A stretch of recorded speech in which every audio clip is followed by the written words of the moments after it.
กรมคุ้มครองแรงงานกระทรวงแรงงานและสวัสดิการสังคมและกลุ่มบริษัททวีทรัพย์ได้ร่วมกันในการขึ้นทะเบียนแรงงานต่างประเทศที่มาเคลื่อนไหวออกแรงงานบ่ถูกต้องตามกฎหมายในขอบเขตทั่วประเทศและบริการประกันภัยสุขภาพสำหรับแรงงานต่างประเทศในช่วงก่อนการเข้าและเกิดสิทธิ์กองประกันสังคม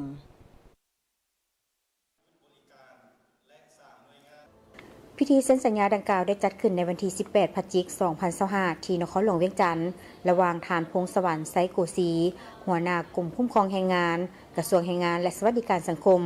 และทานนางหญิงสนาทองคำสุขรองประธานบริษัททวีทรัพย์โดยการเข้าร่วมของทานเล็ดไซยพรประธานคณะบริหารงานศูนย์กลางสหพันธ์กรรมบาลลาวทานพงษ์ไซซักอินทาราชรองรัฐมนตรีกระทรวงแรงงานและสวัสดิการสังคมทานสุขดารานอละแสงประธานกลุ่มบริษัททวีทรัพย์และภาคส่วนที่เกี่ยวข้องเข้าร่วมโครงการขึ้นทะเบียนแรงงานต่างประเทศจุดประสงค์เพื่อช่วยจัดสรรระเบียบแรงงานต่างประเทศให้เป็นไปตามกฎหมายตรวจสอบสถานภาพเก็บกำข้อมูลและขึ้นทะเบียนแรงงานต่างประเทศที่เข้ามาออกแรงงานโดยบ่มีเอกสารถูกต้องให้เข้าสู่ระบบอย่างถูกต้องลดพรการนำใช้แรงงานผิดกฎหมายและปัญหาต่างๆที่อาจจะเกิดขึ้นตามมาเพื่อเสริมสร้างความมั่นคงด้านแรงงานและสังคมป้องกันปัญหาความบ่ปลอดภัยการฆ่ามนุษย์การแสวงหาผลประโยชน์จากแรงงานและลดพรข้อขัดแย้งทางสังคม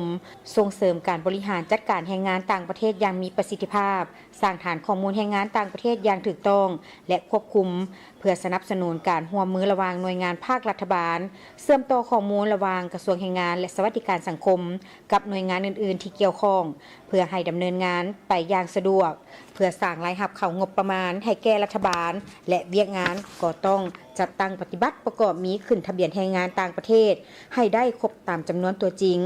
ตั้งเป้าหมายเพื่อควบคุมแรงงานต่างประเทศทั้งหมดที่เคลื่อนไหวและเฮ็ดเวียกโดยบ่ถูกต้องตามกฎหมายในพื้นที่ลดพรจำนวนแรงงานที่ผิดกฎหมายในสังคมอย่างน้อย 50-80 ส่วนห้อยภายในระยะกรอบเวลาของการร่วมมือที่กำหนดไว้ข้าพเจ้ารู้สึกเป็นเกียรติอย่างยิ่งที่ว่าได้มีการร่วมเซ็นสัญญาเกี่ยวกับโครงการร่วมมือในการขึ้นทะเบียนแรงงานที่ว่าบ่ถูกระเบียบเนาะให้มาถูกระเบียบตามกฎหมายของสปป.ลาวและนอกนั้นก็ยังมีการร่วมมือในการบริการขายบริการประกันภัยสุขภาพแรงงานสำหรับคนต่างประเทศข้าพเจ้าคิดว่า2โครงการนี้มีความหมายความสำคัญหลายและในการจัดตั้งปฏิบัติก็สิข้าพเจ้าจะได้ร่วมลงลึกรายละเอียดกับกระทรวงที่เกี่ยวข้องโดยเฉพาะแม่นกระทรวง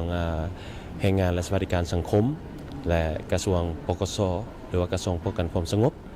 นะข้าพเจ้าขอฝากให้กับบรรดาแรงงานต่างประเทศที่เข้ามาออกแรงงานอยู่สปป.ลาวให้ปฏิบัติตามระเบียบ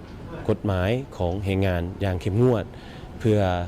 การคุ้มครองที่ช่วงทันเนาะและการช่วยเหลือในกรณีฉุกเฉินถือว่าอำนวยความสะดวกทุกอย่างให้แรงงานได้รับสิทธิในการเป็นแรงงานของสปป.ลาว